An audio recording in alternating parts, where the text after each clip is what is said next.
الحمد لله الذي خلق الموت والحياة ليبلونا أينا أحسن عملا. Segala puji bagi Allah Subhanahu wa Ta'ala yang telah menciptakan kematian dan juga kehidupan untuk menguji kita, siapakah di antara kita yang terbaik di dalam amalnya. Tafarrada bil khalqi wal ijad fahuwa al-haqqu al-khaliqu alladhi lahu haqqu at-tashri'i wa wad'u ma bihi an-najahu wal falahu fid dunya wal ma'ad. Dialah Allah Subhanahu wa Ta'ala yang tunggal di dalam menciptakan segala ciptaannya, dan dialah Allah yang berhak untuk menentukan tata cara yang kalau diambil tata cara tersebut akan menjadi sebab keselamatan bagi orang itu. وقد تكرم سبحانه بإنزال الكتب وإرسال الرسل لتعريف عباده المكلفين رجالا ونساء بالهدى والرشاد. Dialah juga Allah Subhanahu wa Ta'ala yang telah menurunkan panduan melalui kitabnya bagi semua makhluknya, yang memberikan hidayah dan petunjuk kepada laki-laki dan juga perempuan. وقد ختم النبيين بحبيبه المصطفى سيدنا محمد خير العباد. Dialah juga Allah yang mengutus seluruh para nabi dan diakhiri oleh Nabi Muhammad sallallahu alaihi wasallam sebaik-baik manusia. فكان خير مبلغ وخير معلم تركنا على المحجة البيضاء ليلها كنهارها. Beliaulah pemberi ilmu terbaik daripada semua yang mengajar dan telah meninggalkan kita di jalan yang begitu terang. اللهم صل وسلم وبارك وكرم على عبدك المجتبى المصطفى سيدنا محمد وعلى آله وصحبه وأهل محبته وقربه. Salawat dan salam kepada beliau yang telah dimuliakan dan diangkat darjatnya oleh Allah Subhanahu wa Ta'ala, Nabi Muhammad sallallahu alaihi wasallam beserta ahli keluarga dan juga para sahabatnya serta para pengikutnya. وعلى آبائه وإخوانه من الأنبياء والمرسلين وآلهم وصحبهم. Dan juga salawat dan salam kepada datuk dan keturunan baginda Rasulullah daripada para nabi dan juga para rasul dan juga keluarga-keluarga mereka serta sahabat-sahabat mereka. وعلى جميع الملائكة المقربين وعباد الله الصالحين وعلينا معهم وفيهم.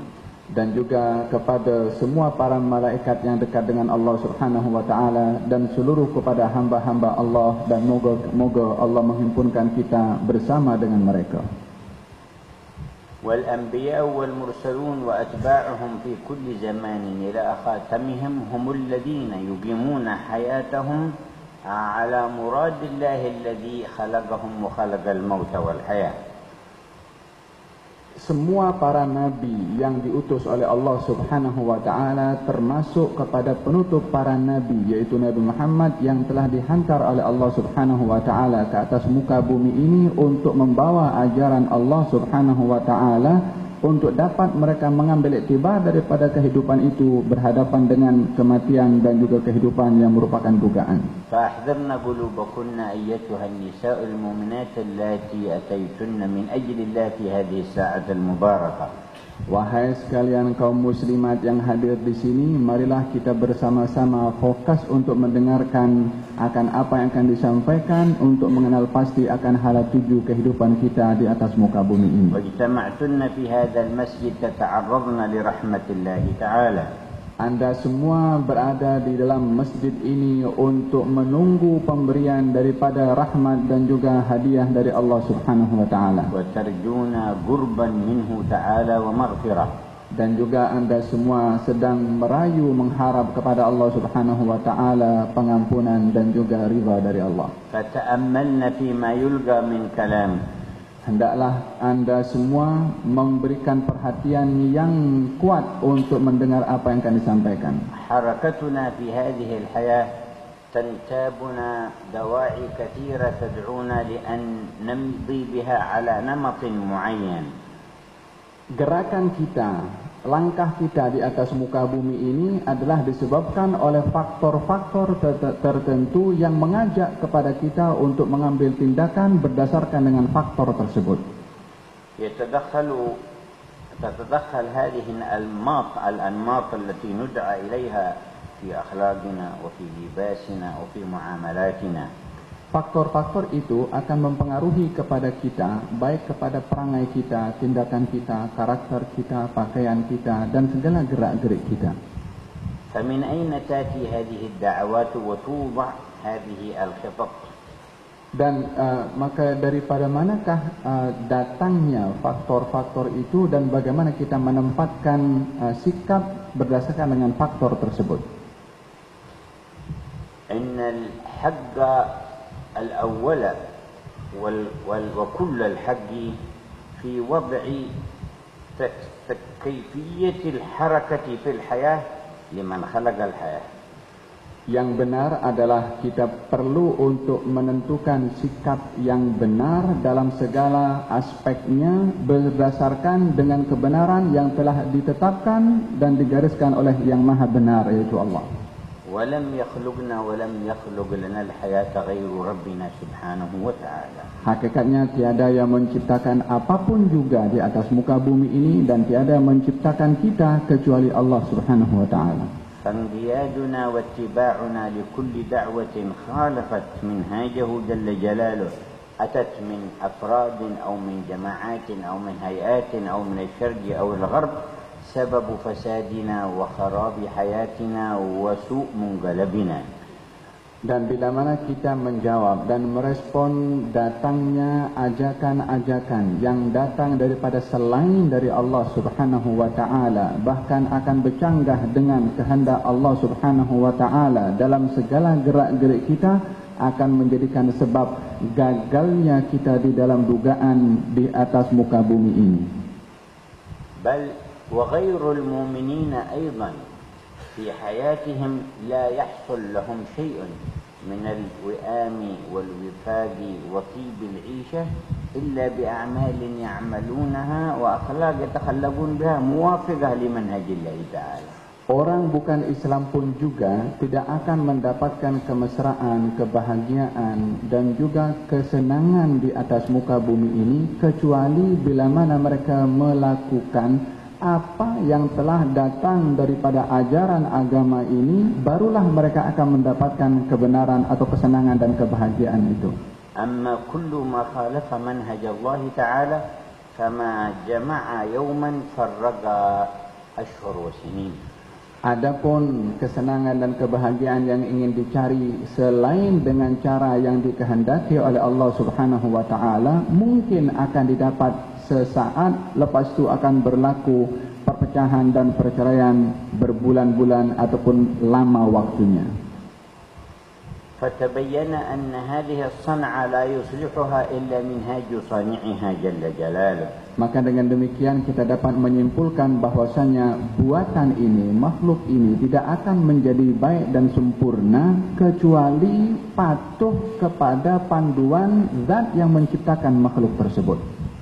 وبلاد الكفر اليوم على ظهر الأرض بكل ما يشاع عنها من تشدق بالألسن بحقوق المرأة عند التأمل الفاحص تتعرض المرأة في بلدانهم للامتهان والاغتصاب والإيذاء والقتل ما لا تتعرض له في بقية دول العالم. Dan kita melihat bagaimana di negara-negara yang bukan Islam didapati di situ kedudukan perempuan berada dalam kedudukan penghinaan ataupun berada dalam keadaan dinodai kehormatan mereka dan menghadapi satu penghinaan kepada mereka yang tidak didapat penghinaan itu di negara mereka seperti mana yang didapat di negara mereka tidak seperti yang didapat di negara-negara selain negara mereka. فالمعاناة على العموم في تلك المجتمعات من تفكك الأسر ومن عدم الاستقرار والسكينة في البيوت أمر عظيم كبير لمن تأمل بإنصاف. Sehingga kita dapat melihat bagaimana tidak terjadi di tengah-tengah keluarga mereka kebahagiaan dan ketenangan di dalam hidup, bahkan penderitaan yang begitu tinggi yang dialami oleh keluarga-keluarga di negara mereka yang mereka sendiri menanggung akibat daripada perbuatan mereka. والإحصائيات الرسمية للشرطة والسلطات في أمريكا ودول أوروبا مذهلة لمن تأمل في كل مقدار دقيقة في اليوم كم من النساء يتعرضن للظلم. Dan bila mana dilihat daripada hasil siasatan persentage berlakunya kerosakan dan kehancuran di rumah tangga di negara-negara seperti Amerika dan seumpamanya, sehingga didapati hasil kajian satu bilangan yang begitu tinggi daripada keruntuhan rumah tangga.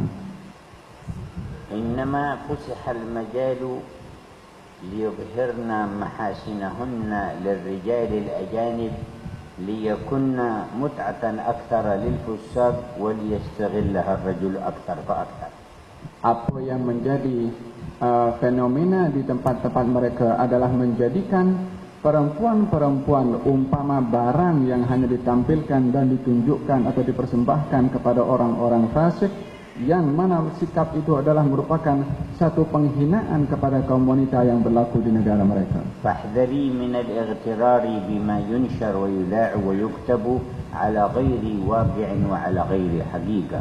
Hendaklah kaum muslimat berhati-hati di dalam apa yang disebarkan melalui media massa berkenaan dengan keadaan yang ada di negara-negara mereka, sehingga kita boleh terpikat dengan sikap dan juga budaya mereka. واعلمي قدرك وقد أكرمت بالإسلام بعد أن كنت إنسانا وكنت آدمية، أكرمت مع ذلك بدين الحق والهدى، فاعلمي قدر هذه المنزلة والمكانة، وانظري كيف تمضين في الحياة وتنظمين حركتك فيها.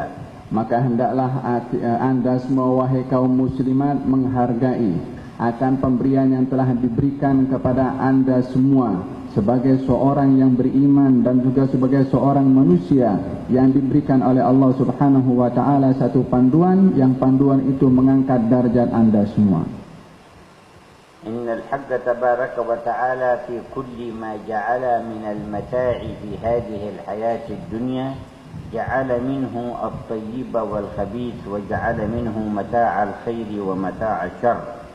Allah Subhanahu wa taala di dalam menciptakan di atas muka bumi ini pelbagai kenikmatan, yang mana pada kenikmatan itu terdapat kenikmatan yang membawa kebaikan dan juga keburukan, dan juga perkara yang hak dan juga perkara yang tidak benar. وَلِمَاذَا كَانَ خَيْرُ مَتَاعِ هَذِهِ الدُّنْيَا الْمَرْأَةُ الصَّالِحَةُ.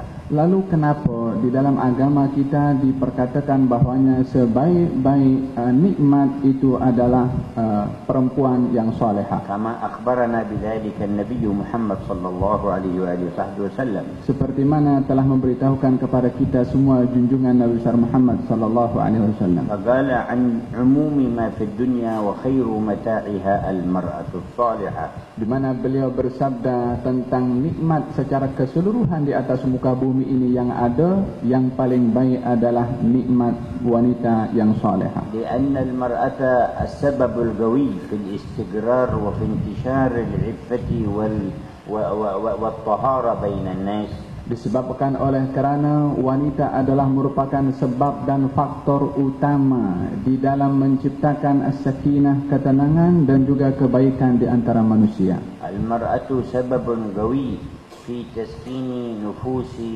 الأهل من زوج ومن أخ ومن أخت وغيرها بعقلها وحكمتها وكيفية مخاطبتها. Wanita adalah merupakan sebab dan faktor utama di dalam menciptakan sakinah dan ketenangan di dalam kehidupan rumah tangga, baik kepada suami, kepada anak-anak, kepada saudara-saudara, yang mana dengan cara hikmah mereka dapat menciptakan suasana yang penuh dengan keharmonian.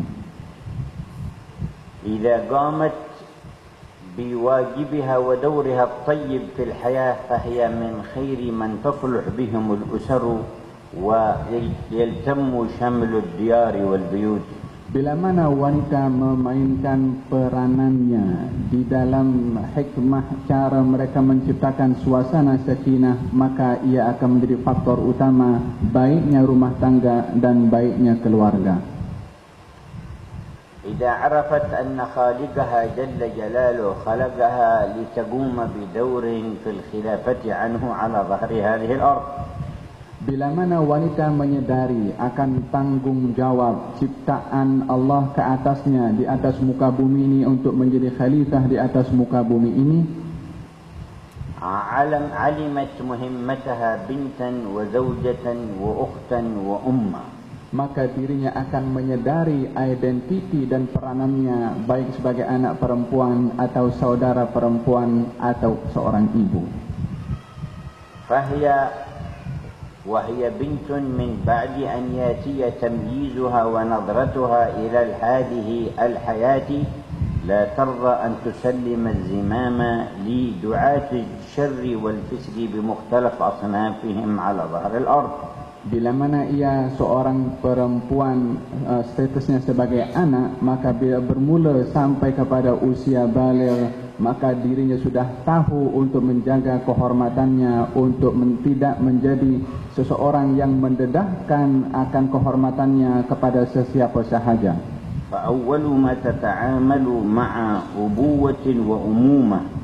Dan langkah pertama yang diambil oleh anak ini di dalam hubungannya dalam keibuan dan juga kepada ayahnya, وهي قبل التمييز كانت في كفالة هذه الأبوة والأمومة. yaitu sementara anak perempuan itu bila mana belum baligh, ia masih di bawah jagaan ibu dan ayahnya. لم تكن مستطيعة أن تطعم نفسها ولا أن تسقي نفسها ولا أن تغسل نفسها ولا أن تلبس نفسها. Dia, anak perempuan yang belum baligh tadi, tidak dapat untuk menafkahkan dirinya, untuk mencari rezeki untuk dirinya, memakai pakaian untuk dirinya, dan tidak boleh berdiri sendiri. فكان بحكم ترتيب خالق الحياة للحياة أن تمر بها هذه المرحلة في كفالة وكفاية وتربية الأب والأم. Maka dengan ketentuan yang sudah ditentukan kepada anak perempuan tadi, dalam keperluan dirinya dan keperluan asasnya adalah ditanggung oleh kedua orang tuanya sebagaimana itu adalah aturan agama. وقبل خروجها من بطن الأم كان التكوين لجسدها كله منوط بهذا الأب وهذه الأم. Dan demikian juga pembentukan anak sebelum lahir daripada perut seorang ibu, pembentukannya itu pun akan ada hasil daripada kaitan yang terjalin antara ayah dan juga ibunya. وإذا بهذا الخالق الذي خلق يشرع لها إذا عقلت وأدركت أن يكون حق الناس بحسن صحابتها وبرها الأم والأب. Maka Allah Subhanahu wa taala menetapkan kepada anak tadi yang awalnya di bawah jagaan orang tuanya, bila mana sudah mulai mempunyai akal fikiran yang sehat, maka ditetapkan tanggung jawab baktinya kepada ayah dan juga ibunya. فبأمر من وبأي منطق تميل إلى صديقات فاسدات أو إلى إغراءات بدعوات غير صالحات من هنا أو هناك وتجفو أباها أو أمها. Kalau itu aturannya demikian, bagaimanakah boleh berpikir anak perempuan mendahulukan temannya? Mungkin teman-teman itu teman-teman yang tidak baik ataupun ajakan-ajakan yang datang daripada luar, sementara agama mengajarkan kepadanya untuk mendahulukan orang tuanya. ولكن دخولها في مثل هذه المرحلة باعوجاج وانحراف يشارك فيه الأب والأم من حيث إهمالهما وتركهما للواجب. Akan tetapi boleh jadi juga bila mana ada perempuan atau anak yang mendahulukan akan orang lain berbandingkan kepada orang tuanya, mungkin juga di situ ada faktor peranan daripada orang tuanya sendiri yang tidak mengambil berat tentang pendidikan anaknya. حتى من نتائج هذا الإهمال ينشأ من بين المسلمين مسلمات في البيوت يحكمن في أخلاقهن بل وفي لباسهن وزينتهن ورغبتهن إلى الحياة آراء بعض الكافرات والفاسدات من هنا أو هناك وتترك أمر ربها بل والمنهج الطيب الذي درج عليه أبوها وأمها إن كانوا من الصالحين. Dan kita juga melihat terkadang faktor yang menjadikan sebab perangai daripada anak-anak itu tidak baik adalah apa yang berlaku di dalam rumah, daripada sebab-sebab yang boleh membentuk kepada karakter anak-anak perempuan kita, baik daripada pembicara-pembicara yang datang daripada luar, orang-orang fasik dan seumpamanya, yang memberitahukan tentang perkara-perkara yang mengubah karakter kita dan tidak diambil berat oleh orang tua terhadap anak perempuannya. فالميل والإصغاء إلى الدعوات ذات اليمين وذات الشمال باب فساد كبير على هذه الناشئة. Bila mana kita membuka telinga kita untuk mendengar apa yang datang daripada kanan ataupun kiri daripada ajakan-ajakan yang bercanggah dengan agama, maka ini adalah menjadi sebab utama kehancuran karakter anak-anak kita. فإذا تجاوزت هذه المرحلة وصارت بعد ذلك امرأة أو قريبا من البلوغ إلى البلوغ وحد التكليف كان مسؤوليتها في المجتمع والحياة أكبر. Dan bila mana anak perempuan kita sudah menghampiri usia baligh ataupun sudah baligh, maka tanggung jawab anak perempuan itu terhadap dirinya dan kepada orang lain adalah lebih besar. فهي إما أن تكون خير حصن في المجتمع وأحسن وقاية وعلاج، وإما أن تكون أضر وأشد فتنة من جميع الفتن الأخرى. Maka dia boleh menjadi sebab baiknya dirinya, keluarganya dan masyarakatnya di dalam menjaga kehormatannya, boleh juga menjadi sebab fitnah kepada dirinya, keluarganya dan juga masyarakatnya. وإذا قرأنا حديث نبينا صلى الله عليه وسلم ما تركت بعدي فتنة أضر على الرجال من النساء علمنا أنهن النساء المنحرفات الخارجات عن الامتثال لأمر الله ورسوله. Maka dengan kita dapat ketika mendengar akan sabda Rasulullah sallallahu alaihi wasallam, beliau bersabda, tidak ditinggalkan satu fitnah setelah aku yang lebih besar bahayanya terhadap laki-laki melebihi besarnya fitnah perempuan. Maka kita dapat memahami bahwasanya perempuan yang dimaksudkan adalah perempuan-perempuan yang tidak taat kepada ajaran Allah yang menjadi sebab kerosakan masyarakat. وندرك ونفهم أيضا من هذا الحديث أن خير وقاية للفتن ودفع للشر المرأة الصالحة إذا صلحت. Kita pun juga dapat mengambil pemahaman daripada hadis ini juga bahwasanya yang menjadi sebab tertolaknya, tersabarnya fitnah dan terjaganya kehormatan masyarakat adalah wanita yang salehah. فلا يوجد في الحياة للرجال أعون على أن يتقوا الله وأن يقوموا بمهماتهم على التمام من وجود النساء الصالحات. Tidak ada faktor yang paling kuat untuk menjadikan seorang lelaki itu bertakwa kepada Allah Subhanahu wa taala melebihi kuatnya faktor wanita yang salehah yang boleh mempengaruhinya. ولذا جاء الإطلاق على ألسن الحكماء أن الأمة مدرسة وأول مدرسة وأخطر مدرسة.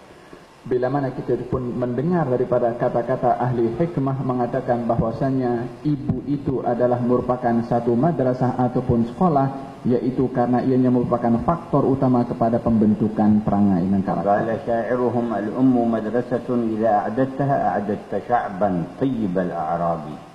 Di dalam kata-kata syair mengatakan bahwasanya ibu itu adalah merupakan madrasah. Bila mana kamu menyiapkan madrasah itu sempurna, maka kamu akan melahirkan generasi yang kuat dan juga mantap.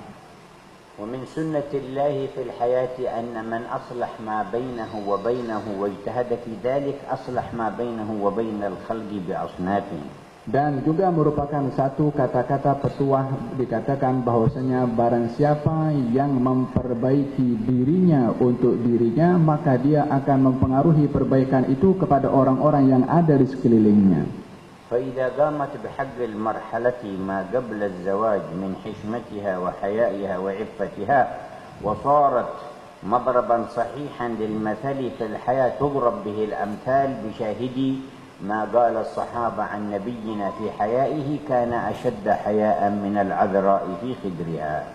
Bila mana perempuan itu mula menjaga kehormatannya sebelum sampai kepada peringkat pernikahan, sudah dijaga kehormatannya dan juga mempunyai sifat yang mana sifat itu diberikan perumpamaannya kepada Nabi SAW, yaitu baginda Rasulullah adalah mempunyai sifat pemalu yang lebih malu daripada anak dara di dalam biliknya.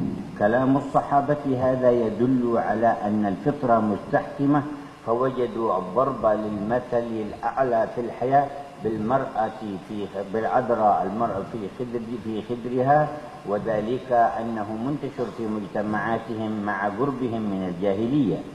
Bila mana perumpamaan itu diberikan oleh para sahabat tentang bagaimana keadaan kaum wanita atau anak dara di zaman itu yang mempunyai sifat pemalu, sehingga pemalunya itu menjadi sifat malu itu menjadi satu hal yang terpuji yang ada pada kaum wanita anak dara di zaman itu, walaupun waktu itu mereka itu adalah masih baru berada dalam keadaan dekat dengan jahiliyah, tapi mereka secara fitrah mempunyai sifat malu.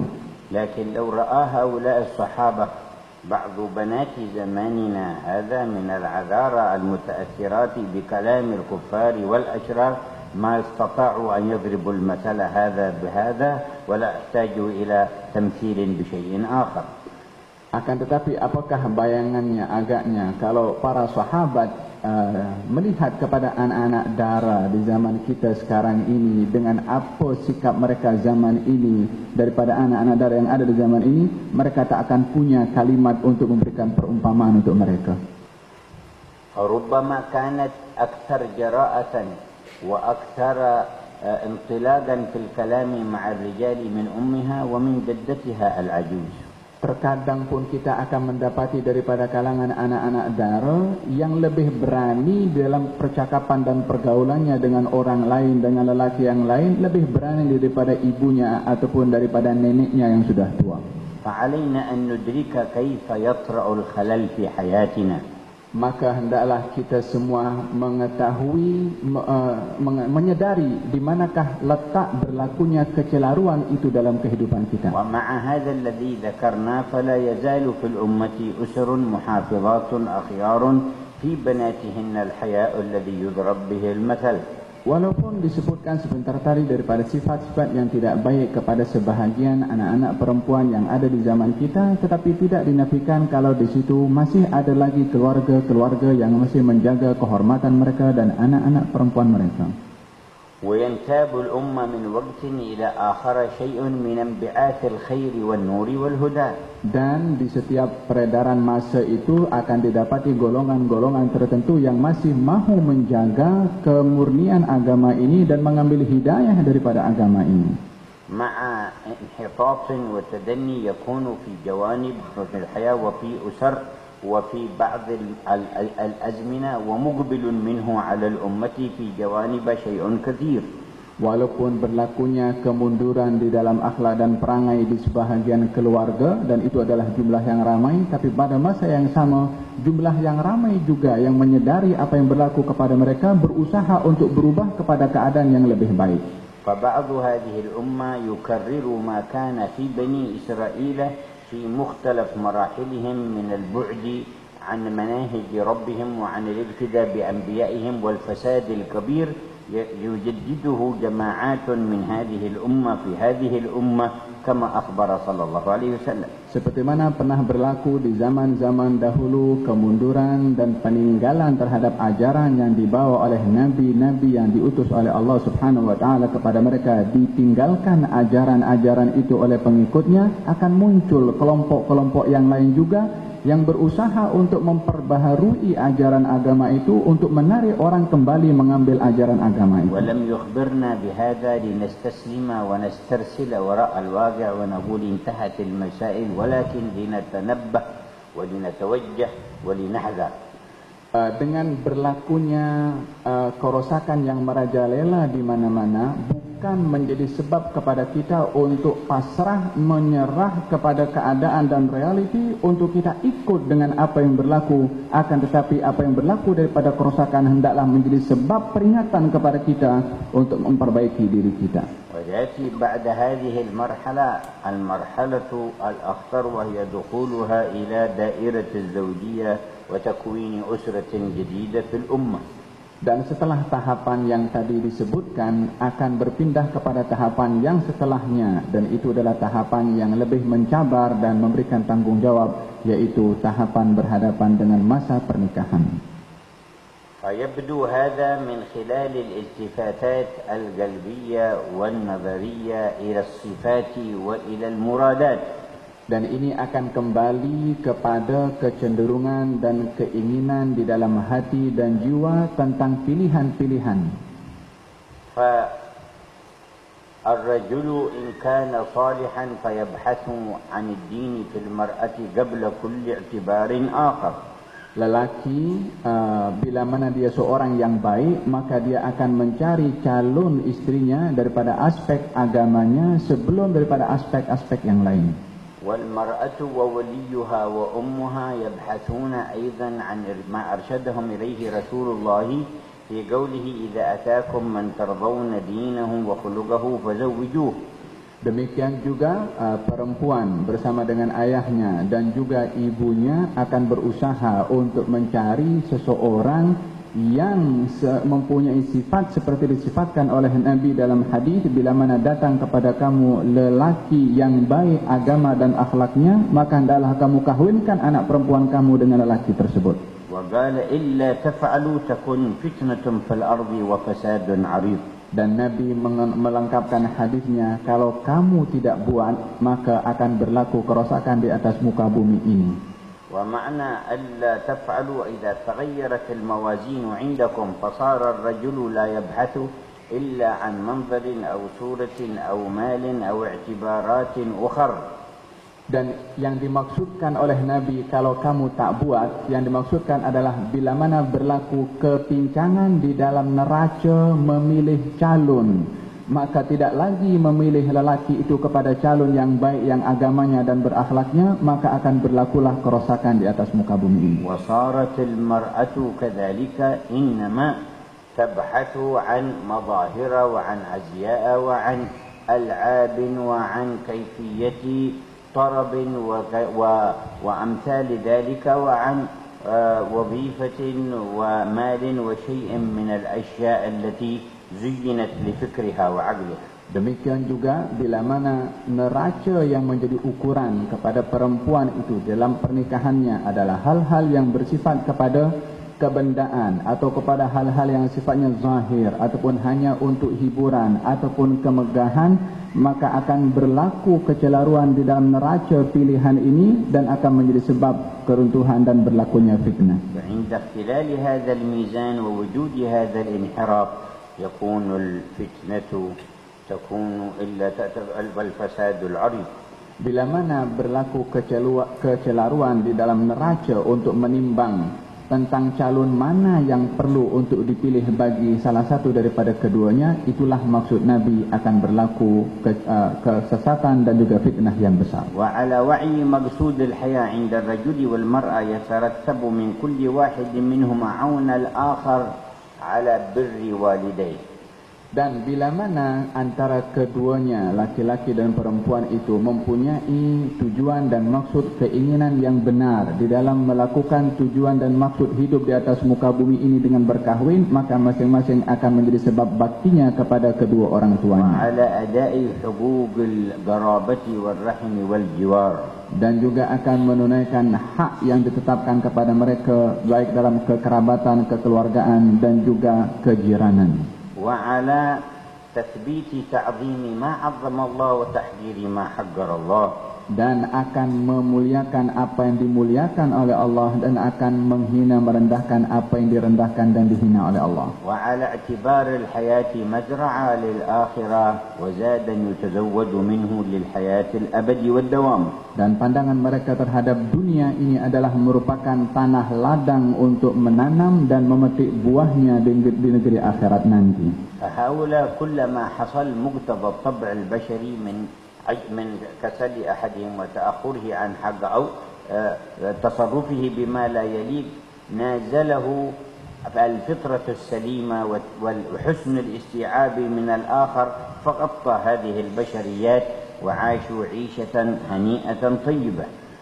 Keluarga yang baik tadi ini yang tahu akan hala tujuh pernikahan tersebut, bila mana berlaku masalah dalam kehidupan mereka, mereka akan mengambil sikap sesuai dengan naluri dan fitrah yang diberikan oleh Allah Subhanahu wa taala kepadanya, sehingga sikapnya itu lebih positif untuk membentuk satu keluarga yang baik dan tidak menjadikan keruntuhan rumah tangga.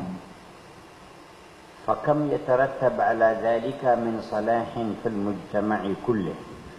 Bayangkan alangkah besarnya peranan mereka di dalam memperbaiki keadaan masyarakat secara keseluruhan. وحينئذ يكون التعاون بما أعطي كل واحد من حق يختص به تعاون الجميع على المقاصد لصلاح الفرد والأسرة والمجتمع مقدما منها حق الدين.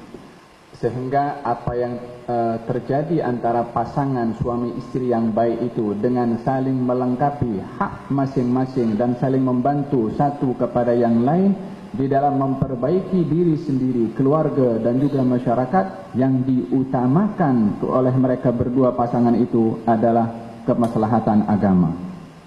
فلا المرأة تتعرض للعنة الملائكة بمهاجرة فراش زوجها ولا الزوج يتعرض أيضا للمسؤولية أمام الله بمنعها أن تذهب إلى طلب علم نافع أو خير من الخيرات تخرج إليه.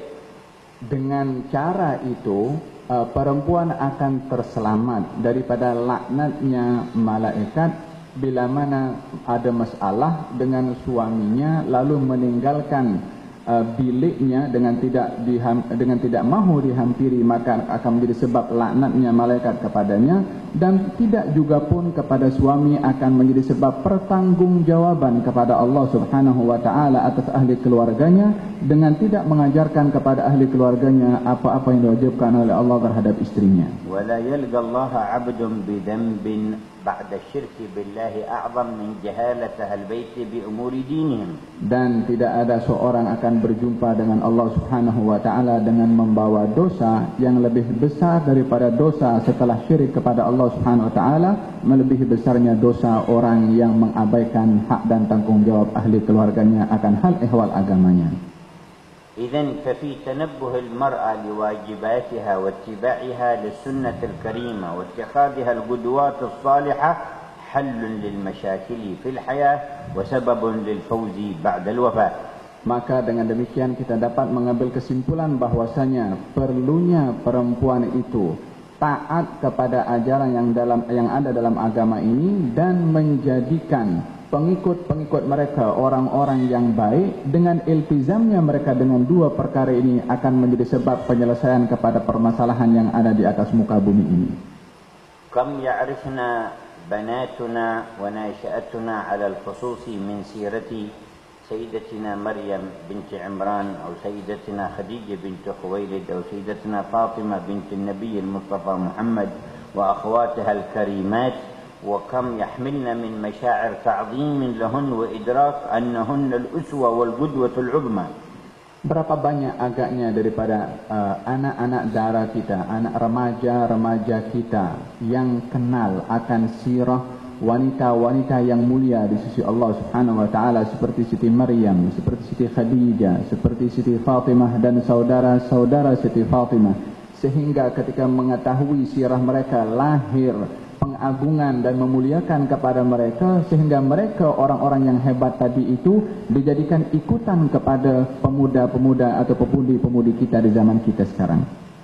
وإذا حدثنا النبي أن فاطمة سيدة نساء أهل الجنة فلا نرى امرأة يصير مآلها إلى الجنة إلا وهي ترى في نفسها وتلقى ربها على ذلك أن فاطمة سيدتها وقدوتها.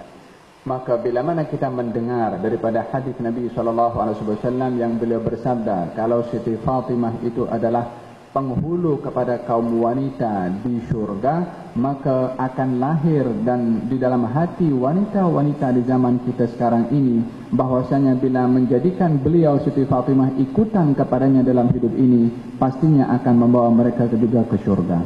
ولكن النساء الكاسيات العاريات أخبر صلى الله عليه وسلم أنهم من صنف من أهل النار كما جاء في صحيح الإمام مسلم.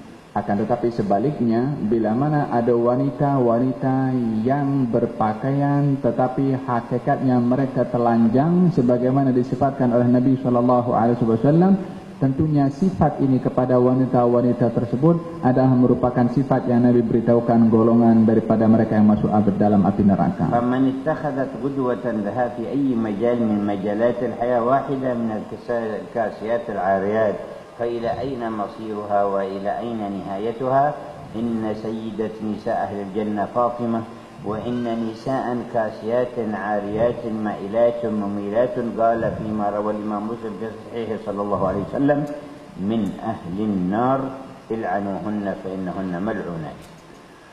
Bila mana wanita-wanita atau pemudi-pemudi kita atau anak-anak remaja-remaja kita menjadikan orang-orang yang berpakaian tetapi mereka hakikatnya bertelanjang, kalau mereka dijadikan ikutan oleh anak-anak perempuan kita, agaknya kemana mereka akan membawa anak-anak perempuan kita? Sementara Siti Fatimah yang diberitahukan oleh Nabi adalah penghulu kepada wanita di syurga, maka bila mana anak-anak remaja kita mengikuti mereka yang berpakaian tetapi bertelanjang, Nabi memberitahukan kalau mereka adalah orang yang akan berada di dalam api neraka. يأتي بعد ذلك دورها الكبير عندما تكون أما في تنشئة البنين والبنات. Dan tahapan yang berikutnya bagi peranan wanita yang merupakan tahapan yang penting juga bila mana ia menjadi seorang ibu kepada anak lelaki dan juga perempuan.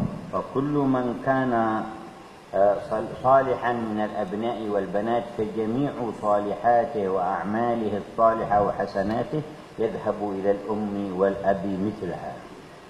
Perbuatan baik yang dilakukan oleh anak-anak laki-laki dan perempuan, semua perbuatan baik yang dilakukan oleh mereka, ganjarannya juga akan diberikan oleh Allah kepada ibu dan juga ayahnya. وكل من كان فساده من الأبناء والبنات بسبب تقصير من أبيه وأمه فجميع فساده ومعاصيه وذنوبه يعود إلى الأم والأب مثلها. Sebaliknya pun juga sama, apa saja perbuatan jahat dan perbuatan buruk dan maksiat yang dilakukan oleh anak-anak kita, lelaki ataupun perempuan, disebabkan pengabaian pendidikan orang tua terhadap anak-anaknya, maka semua dosa-dosa itu pun juga akan didapat oleh ayah dan juga ibunya.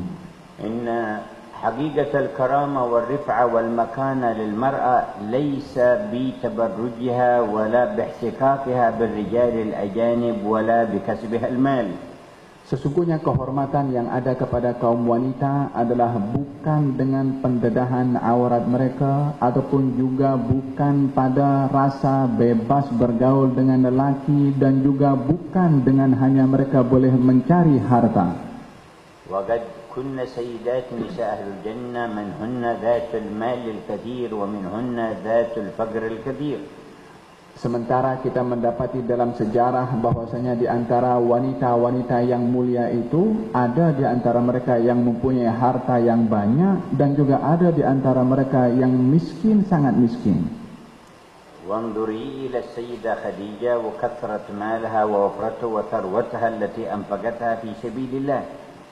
Tengoklah wahai semua kalian kaum muslimat, bagaimana Siti Khadijah sebagai seorang yang mempunyai harta dan mempunyai banyak harta dan menginfakkan hartanya itu di jalan agama. كانت ذات مال كثير وتجارات متعددة ولم تكن تحتك بالرجال ولا تسترسل في الحديث معهم بشيء من الضحك ولا بقل الحياة.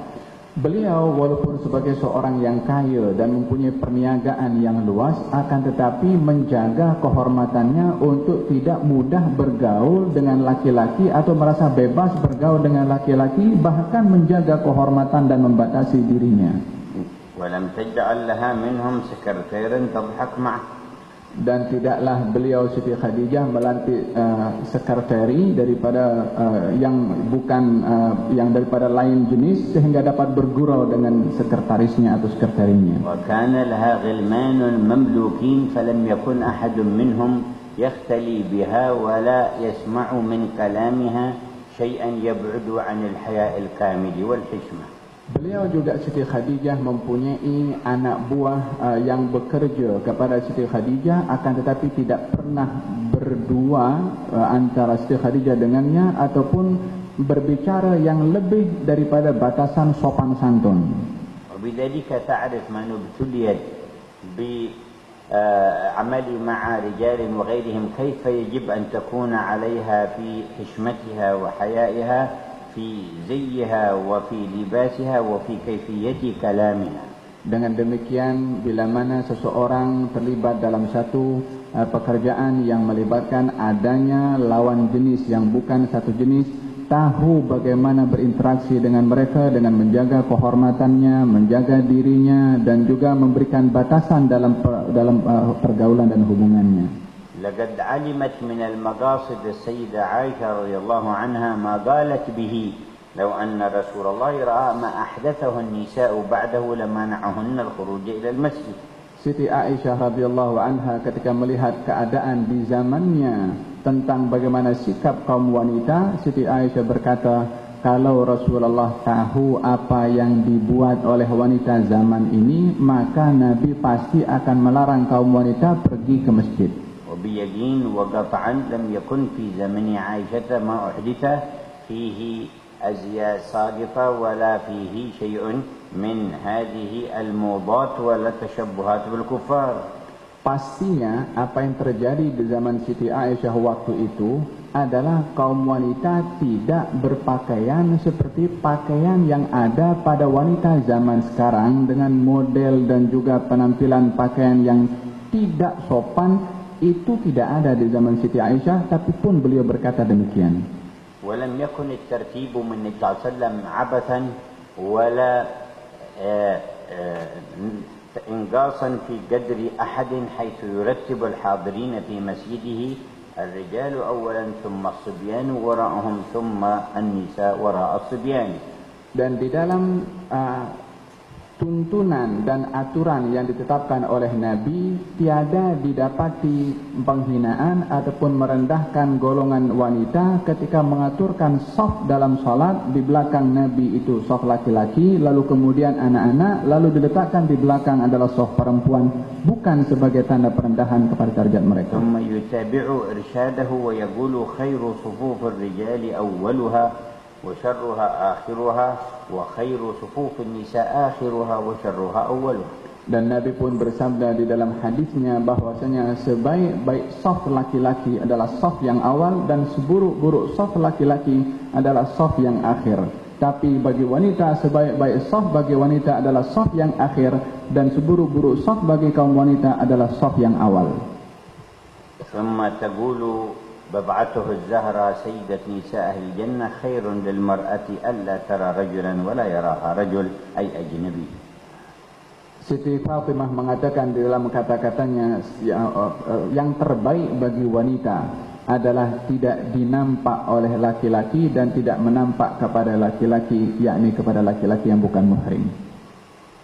وقد عاشت أيضا في الحياة والترك من أمها ثم ما يدخل على أبيها أو يصل إليها من الخيرات تبادر بإنفاقه وترضى ولو أن تجوع يوما ويومين عليها رضوان الله. Siti Fatimah juga yang mendapatkan sedikit warisan daripada ibunya dan juga sebahagian daripada pemberian ayahnya, maka bila mana mendapatkan pemberian tersebut bersegera untuk menginfakkan harta itu di jalan yang benar dan riba untuk lapar satu hari dan juga kenyang satu hari. وخبزت يوما قرصين أو ثلاثة حملت منها كسرة من خبز وذهبت به إلى أبيها صلى الله عليه وسلم. Satu hari beliau ketika mendapatkan rezeki satu roti, lalu roti itu dibelah menjadi dua dan separuh daripada roti itu dibawa kepada baginda Rasulullah SAW. فقال ما هذا؟ Kata baginda Rasulullah, apakah ini?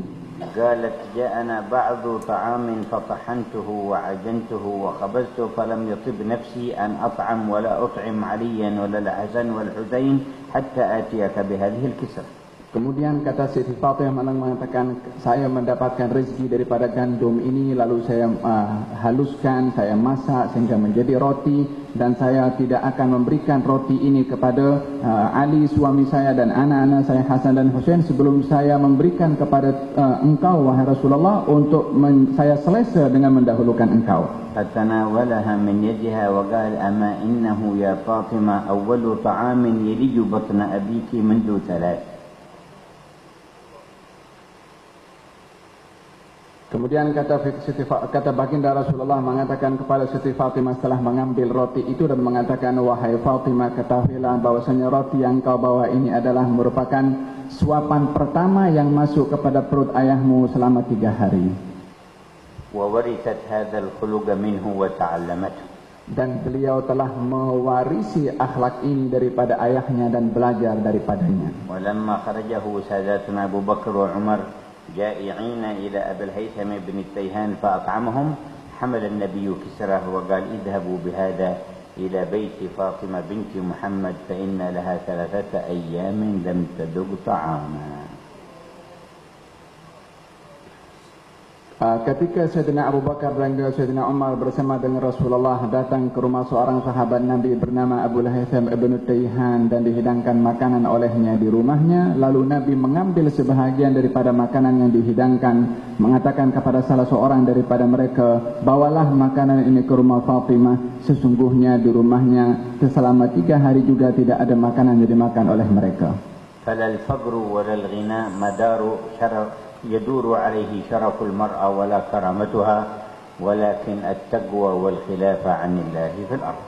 Bukanlah kekayaan dan kemiskinan yang menjadi kehormatan ataupun kehinaan kepada kaum wanita, melainkan kehormatan kaum wanita terletak di dalam menunaikan tanggung jawab khalifah di atas muka bumi ini. فمن أين يتسرب إلى الأذهان أن هناك شرف وكرامة في تبذل المرأة وإظهارها الزينة للأجانب. Lalu daripada mana boleh datang satu pemikiran bahwasanya kehormatan yang ada kepada kaum wanita adalah dengan pendedahan dirinya dan juga pergaulan bebas tanpa batasan. أكرمكن الله وإيانا في هذا المجمع باتصال قلوبنا بأهل المقام الأرفع. Semoga Allah Subhanahu wa taala memberikan anugerah kepada kita semua, khususnya kepada kaum muslimat, agar supaya Allah Subhanahu wa taala memperkuat hubungan kita dengan Allah Subhanahu wa taala. وكما هدانا لذكر هذه المثل العليا والنماذج من النساء الصالحات في المجمع فنسأل الله يجمعكن بهن في البرزخ والقيامة. Seperti mana pada majlis hari ini kita menyebutkan nama-nama kaum wanita yang mulia di sisi Allah Subhanahu wa taala, moga-moga Allah menganugerahkan kepada kita semua, kepada kaum muslimat khususnya, untuk dihimpunkan bersama dengan kaum wanita yang mulia tadi. Wa kullu man waradat minkunna 'ala al-hawdi satarahunna wa tajtami'u biha hunak. Dan kamu semua wahai kaum muslimat, nanti bila mana diizinkan oleh Allah untuk memasuki kepada telaga, kamu semua akan melihat bagaimana kedudukan wanita-wanita yang disebutkan sebentar tadi. Wa man lam tara wajha Fatimah az-Zahra fil qiyamah fa ma'nahu annaha lam tarid 'ala al-'awd falan tarid ila al-jannah. Akan tetapi siapa yang tidak dapat melihat kepada wajah Fatimah az-Zahra nanti di telaga Haud, maka sesungguhnya dia tidak akan masuk kepada telaga itu. Wailun liman la yara tilka al-wujuh min nisa'ina fil qiyamah. Celaka kepada sesiapa daripada kaum wanita di zaman kita ini yang tidak melihat kepada wajah itu. Wa man lam ya'rif qadrahunna wa yaqtadi bihinna fa qaribun an la yara wujuhahun.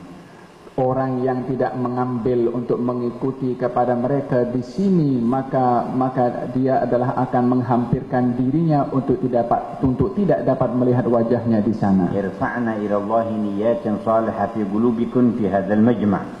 tingkatkanlah niat-niat kamu semua wahai kaum muslimat sementara kita berada di majlis ini untuk menghadirkan niat-niat yang baik. Liyaktuba lakunna liqa'ahunna wa ru'yatahunna fil qiyamah wal jannah. Moga-moga Allah Subhanahu wa taala mencatatkan nama-nama kaum muslimat di sini dalam golongan orang-orang yang dapat berkumpul dengan wanita-wanita mulia itu di hari kiamat. Allahumma la tasrif wahidatan minhunna illa biqalbin muqbilin 'alaik. Ya Allah, jangan engkau bersuraikan kita khususnya kaum muslimat di sini melainkan hati-hati mereka sudah mempunyai hubungan yang erat dan kuat dengan mereka orang-orang yang kau muliakan. Mutadallilin baina yadayk. Dan mempunyai sifat merendahkan diri di hadapan-Mu wahai Allah. Alimin muqinin annaka rabbuhu wa la rabba laka siwah. Dalam keadaan meyakini bahwasanya engkau adalah Tuhan kepada kami dan tiada Tuhan selain engkau. Wa annaka khaliqul mauti wal hayah. Dan engkau adalah Tuhan yang menciptakan kematian dan juga kehidupan. La tartadi sahibat dzalikal qalb manhaj ghaira manhajik. Sehingga hati-hati ini adalah tidak terlepas melainkan akan konsisten di dalam manhaj yang engkau berikan kepada kami. Watalgaka yawma talgaka wa anta radin anha. Dan kita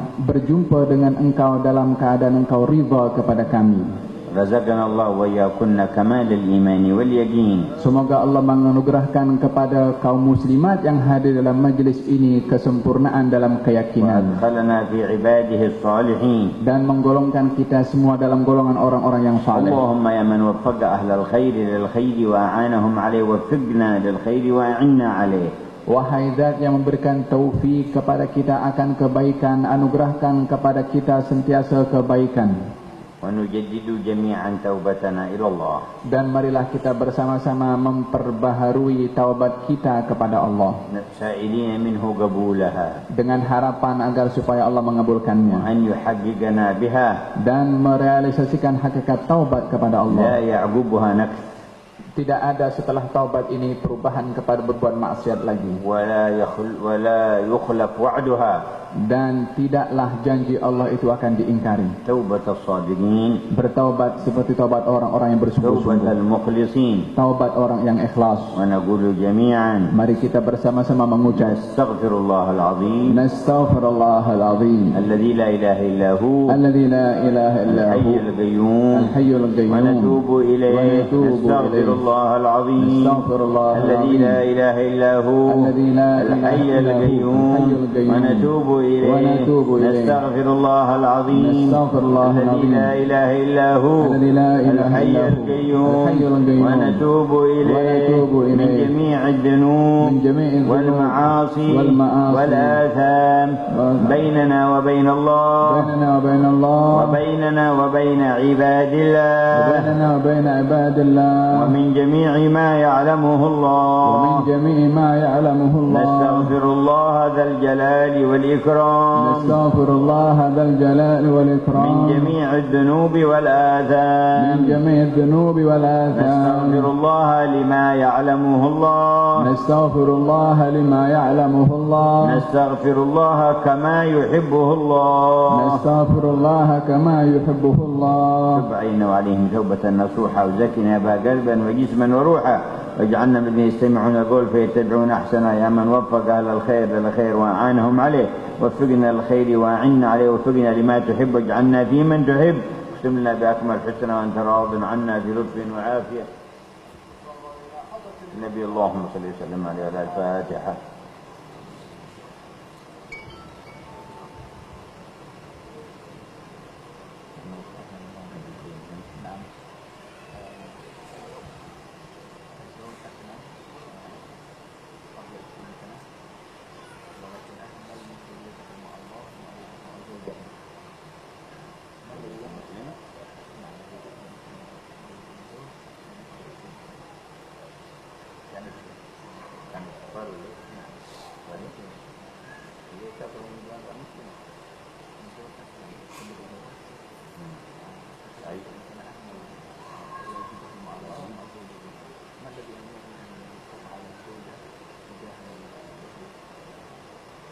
الذي يخاطب به الرجل مهما قصرت زوجته أو أساءت أو نقصت في الحقوق أن يتعامل معها كريم الأخلاق واللطف والإحسان والمحاولات بما شرع الله تبارك وتعالى له. كذلك مهما قصر الزوج في حقوق زوجته وأدائه الواجب فالذي تخاطب به أن تتعامل معه بالحكمة واللطف وأحسن الوسائل لتقريبه وإرجاعه إلى إدراك واجبه وحقوقه ومهماته. Soalannya adalah tentang seorang suami yang mengabaikan tanggung jawabnya terhadap Allah Subhanahu wa taala dan juga tanggung jawab kepada istrinya. Al-Habib Umar menjawab bahwasanya yang merupakan perkara yang diwajibkan di dalam agama ini tentang tanggung jawab suami terhadap istri atau istri terhadap suaminya. Apapun perbuatan salah dan silap serta maksiat yang dilakukan oleh istri, maka hendaklah si suami itu bersikap dengan lemah lembut, dengan baik, dengan cara yang terbaik untuk memperbaiki dan meluruskan kesalahan yang dilakukan oleh istrinya. Demikian juga sebaliknya, bila mana didapati si suami yang mengabaikan hak Allah dan juga hak tanggung jawab kepada istrinya, istri pun juga mengambil sikap yang sama, lemah lembut dan juga hikmah dengan cara yang terbaik untuk meluruskan kesalahan yang dilakukan oleh suaminya.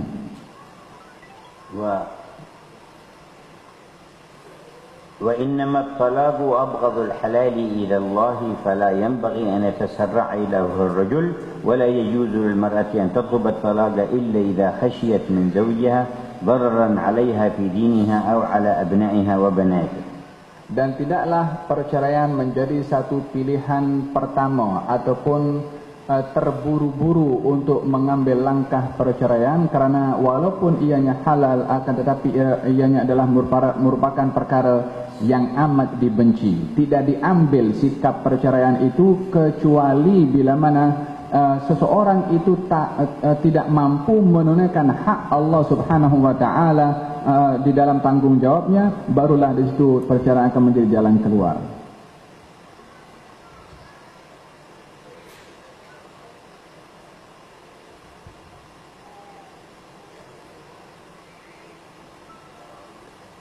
Soal عن الأولويات بين حضور مجلس علم وبين لا يجوز حضور مجلس العلم إلا بإذن الأب والأم وإلا بإذن الزوج بالنسبة للمتزوجة. Tidak dibenarkan. Soalannya adalah tentang menghadiri majelis ilmu dan taat kepada suami, mana yang patut didahulukan. Jawabannya adalah perempuan tidak boleh menghadiri majelis ilmu kecuali dengan izin ayah atau ibunya atau dengan izin suaminya bagi istri. إلا إن جهلت الفرائض ولا تجد وسيلة لتعلمها إلا بالخروج فلها أن تخرج ولو من غير إذنه وهذا قليل. Kecuali bila mana perempuan itu jahil akan perkara-perkara yang diwajibkan oleh Allah Subhanahu wa taala kepadanya, maka keluarnya untuk mencari ilmu, tahu apa yang diwajibkan oleh Allah kepadanya diperbolehkan walaupun tanpa izin, walaupun hal yang demikian ini adalah sangat ganjil. وقد ذكرنا في الكلمة أنه إذا ساء التعامل بينهما وغاب عنهما عظمة الدين يحصل مثل هذا بينهما. Dan tadi saya sebutkan dalam ceramah tadi, bila mana lenyap daripada kita tentang keagungan terhadap agama, maka akan berlakulah hal-hal seumpama ini. ولكن من خلال حسن خدمتها في البيت وقيامها بواجب الحق لا يحصل في الغالب مقابل ذلك أن هذا الزوج يمنعها عن الخير. Dan bila mana istri di rumah menunaikan hak dan tanggung jawabnya sebagai seorang istri di rumahnya, maka pastinya tidak akan adanya halangan daripada suami untuk istrinya menghadiri majelis-majelis yang baik.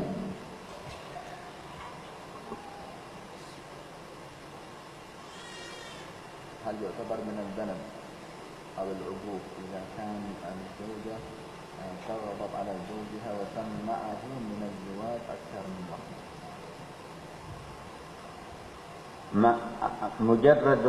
مجرد الغضب والغيظ القلبي طبع بشري، ولكن الإيذاء والسب وإيصال الضر هو الحرام.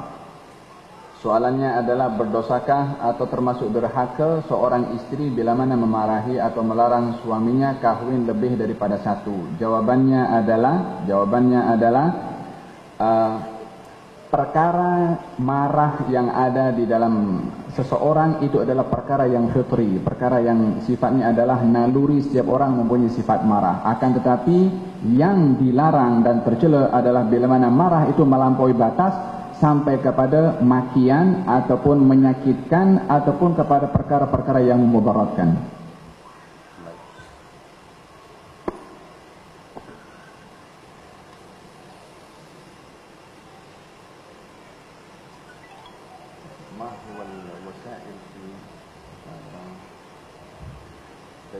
تربية الأبناء ليطيع أمر الله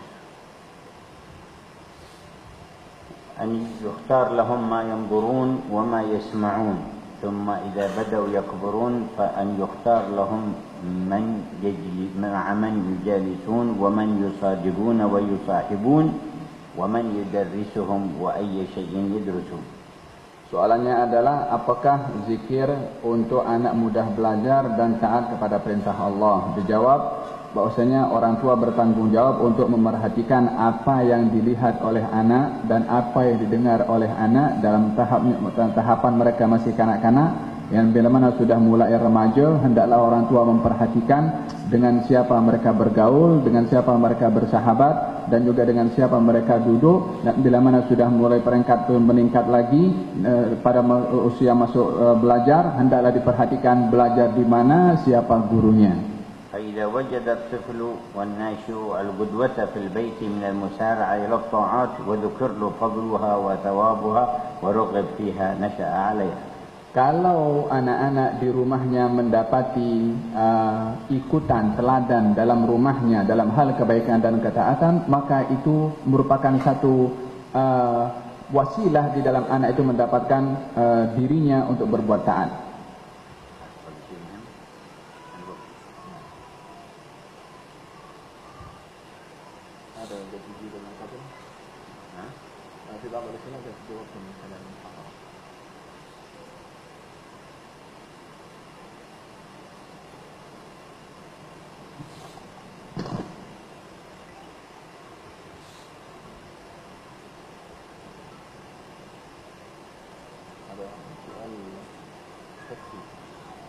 هل ينتقد وضوء الزوجة إذا لم التمس بزوجها دون تعمد الوضوء؟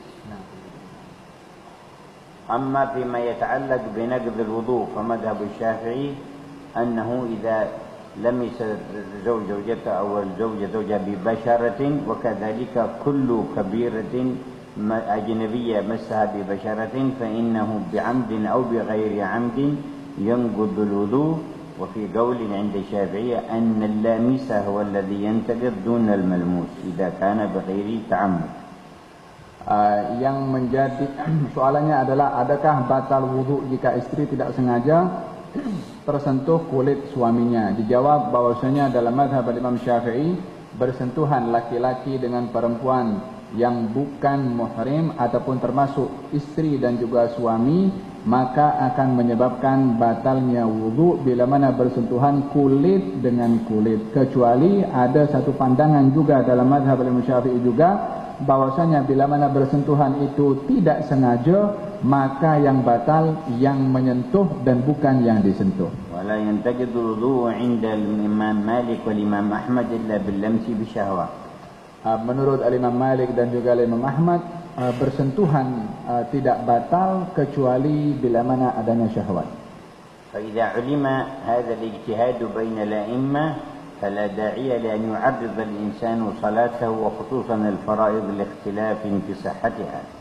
Kalau ini adalah merupakan pandangan yang ada di antara imam-imam kita, maka tidaklah menjadi satu permasalahan di dalam mempertikaikan sah dan solatnya orang lain selagi ianya berpegang kepada pandangan. Yaj'al fara'idahu sahihatan biittifaq al-a'immatil mu'tabarin. Dan solatnya akan menjadi sah mengikut pandangan imam-imam yang muktabar. Idza kan al-mar'atu al-hayd hal yajuz laha an tahfaz al-Qur'an? المرأة في أيام حيضها تحرم عليها تلاوة القرآن لقول النبي صلى الله عليه وسلم لا يقرأ الجنوب ولا الحائض شيئا من القرآن. فإن كانت حافظة وتخاف أن يتفلت عليها الحفظ وتنسى شيئا أو تريد أن تتحفظ فذلك لا يجوز بمس مصحف ولا بتلاوته بتحريك لسانها وإخراج الحروف وإظهارها، وإنما بإمراره على قلبها متذكرة له. فقراءة القرآن بالقلب دون لفظ اللسان لا تحرم على حائض ولا على غيرها. Soalannya adalah jika wanita sedang haid, bolehkah dia menghafal atau membaca Al-Quran? Di dalam hadis Nabi SAW dinyatakan bahwasanya seorang yang berada dalam keadaan janabah atau dalam keadaan haid tidak boleh membaca Al-Quran Al-Karim.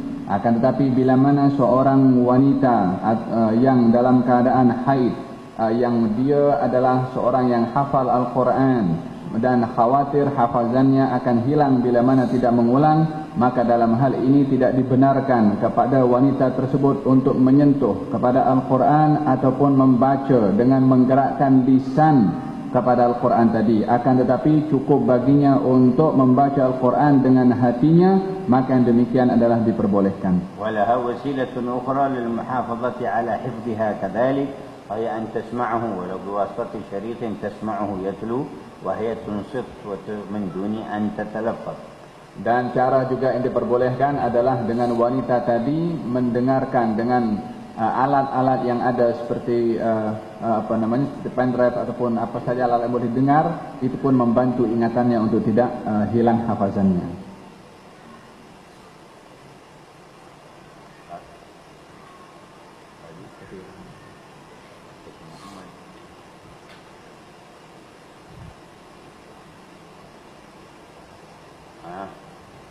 وهذا أيضا يسأل عن الجوال في قرآن، هل يجوز مسه؟ هل يجوز حمله؟ إذا أبرز وسط الشاشة فظهرت حروف القرآن وآيات القرآن تصلح للتلاوة، في هذه الحالة يحرم مسه ويحرم حمله. فإذا أخفاها وذهبت عن الشاشة فيجوز حمله، كما يجوز له أن يلمس الإنسان الحافظ للقرآن الكريم. Ada yang bertanya, kalau seseorang memegang handphone yang skrinnya itu ada Al-Quran, apa hukumnya? Dijawab, kalau skrin itu terdedah, dalam skrin itu tulisan Al-Quranul Karim, maka dalam hal ini tidak boleh membawanya, menyentuhnya, melainkan di-off-kan terlebih dahulu. Bila mana sudah di-off-kan, maka diperbolehkan untuk menyentuh dan membawanya. Perumpamaannya adalah kepada orang yang menyentuh kepada orang yang hafal Al-Quran. فحكم هذا الجوال كما يذكر حكم الفقهاء حكم اللوح، فإذا كتب في اللوح آيات حرم مسه وحرم حمله على غير المتوضي، فإذا مسح عنه يجوز حمله. Demikian juga frame yang ada tulisan Al-Quran. Bila mana seseorang tidak dalam keadaan wudu, maka tak boleh menyentuh ataupun membawanya selagi tulisan Quran ada dalam frame itu. Tapi bila mana sudah dihapus, maka boleh untuk menyentuh dan membawanya.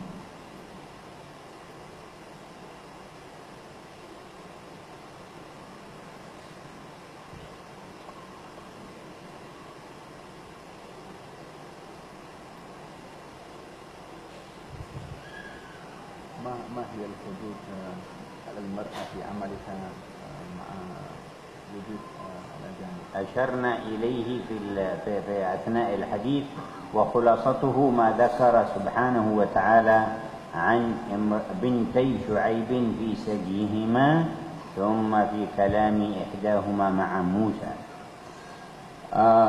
Soalannya tadi bertanya tentang bagaimana batasan pergaulan wanita di tempat kerja atau di pejabat.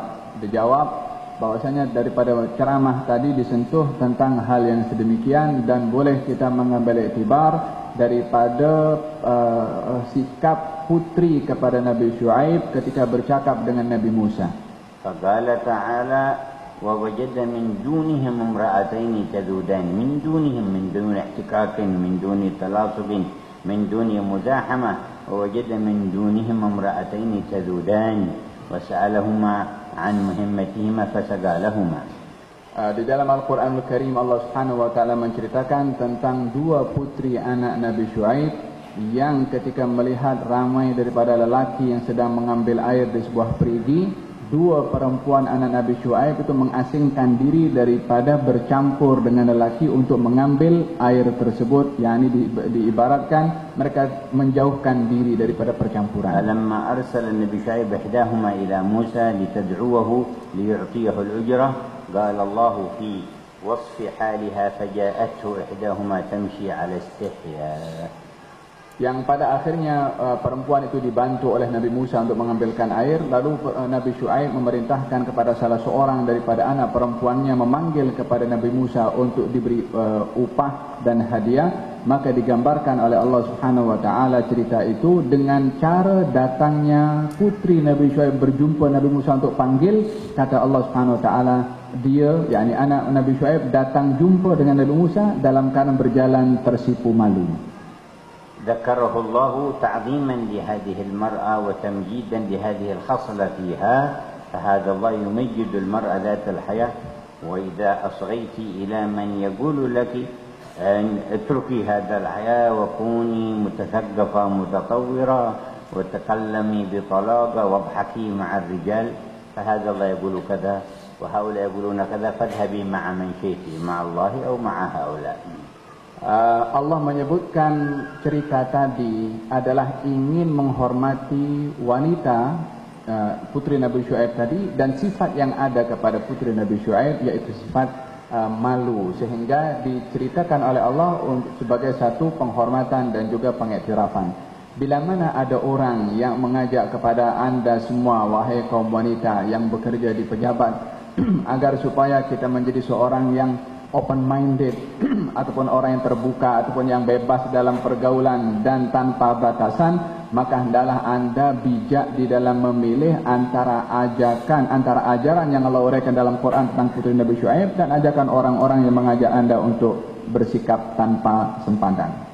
فإن ذهبت مع الله فهو ربك وإليه مرجعك وبيده إسعادك ويقدر أن يدخلك جنته وينجيك من النار، وإن ذهبت معهم فلا يملكون لك ولا لأنفسهم ضرا ولا نفعا ولا موتا ولا حياة ولا نشورا. Kalau anda wahai kaum wanita memilih apa yang diperintahkan oleh Allah Subhanahu wa taala tadi dengan sifat malu yang ada, maka anda akan diberikan ganjaran, pahala, kegembiraan, kesenangan, dan akan dimasukkan ke dalam syurga oleh Allah Subhanahu wa taala sebagai pencipta kepada anda. Akan tetapi bila mana pilihan anda adalah kepada ajakan yang lain daripada itu, maka orang yang mengajak kepada anda itu tidak akan dapat mendatangkan manfaat walau mendatangkan apa-apa mudarat ataupun apapun juga yang mereka boleh lakukan.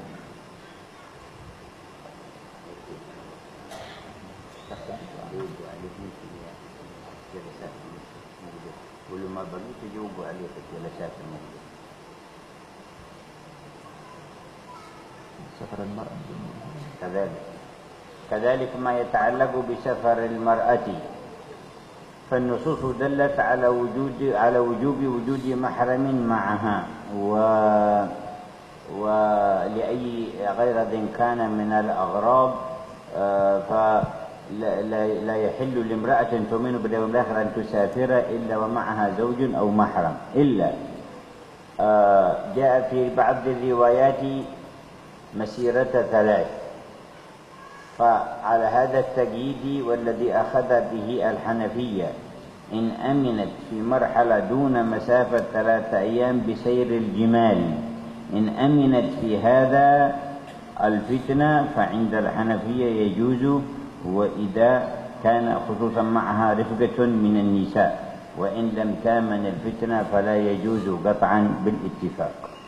Di dalam bertanya berkenaan dengan hukum wanita bermusafir tanpa adanya muhrim, Habib menjawab dalam sebuah hadis Nabi SAW, beliau bersabda bahwasanya tidak diperbolehkan seseorang wanita bermusafir kecuali bersama dengannya muhrim ataupun suami. Di dalam hadis yang lain dinyatakan dibatasi maksud safar itu selama 3, yakni dengan 3 hari dimaksudkan. Dalam mazhab Imam Abu Hanifah mengomentari tentang hadis itu, bila mana safarnya itu kurang daripada 3, dan diri wanita itu merasa aman daripada fitnah dan gangguan, lebih-lebih lagi bila mana adanya wanita-wanita yang lain yang menemaninya, maka dalam hal ini diperbolehkan. Akan tetapi bila mana dalam safar walaupun kurang daripada 3 tidak ada keamanan, maka dalam hal ini pun juga tidak diperbolehkan. Wa masiratu 3 ayyam qariban min 100 kilometer. Maksud daripada perjalanan selama 3 hari adalah kalau mengikut kilometer lebih kurang 100 kilometer. وقد ذكر الفقهاء في حجة الإسلام إذا وجدت رفقة من النساء الثقات أنه تذهب الحج الفرضي دون حج التطوع. Para ahli fiqh mengatakan juga tentang safar perempuan ini adalah diperbolehkan bila mana pergi ke haji dengan syarat adanya wanita-wanita yang baik, yang amanah, yang dipercaya, yang menemani kepada wanita tersebut untuk pergi ke haji yang fardu saja, bukan haji yang sunnah. Soalan-soalan yang lain kertas sampai kepada saya cukup banyak ini, jadi insya-Allah bila mana ada masa akan dijawab di jalsah yang lain ataupun kita usahakan melalui website di majlis muwasalah atau di Darul Murtadah insyaallah. اللهم انظر إلينا وإليهم وقربنا إليك زلفى وأثبتنا جميعا عندك في أهل الصدق وأهل الوفاء وأهل التقى وأهل النقاء وأهل الصفاء. اللهم اجمعنا عليك وقربنا إليك وأعذنا من شرور أنفسنا وسيئات أعمالنا وارزقنا الصدق والإخلاص لوجهك الكريم. ثبتنا على الصراط المستقيم وأجرنا من الخزي والعذاب الأليم واربطنا بنبيك المصطفى سيدنا محمد وخلقنا بأخلاقه وأدبنا بآدابه واحشرنا في زمرته وأنت راض عنا وأسعدنا وجميع أهالينا وأبنائنا وبناتنا ورجالنا ونسائنا وأسرنا وذوي بيوتنا وجميع جيراننا وأصحابنا والمؤمنين والمؤمنات سعادة الأبد مع دفع البلايا والنكد وصلاح القلب والجسد وبلوغ المقصد وفوق ما قصدنا مما أنت أهله في الغيب والمشهد في الدنيا وفي يوم غد يا كريم يا رحيم في لطف وعافية. وصل وسلم على المصطفى محمد وآله وصحبه ومن سار في دربه. نبي الفاتحة.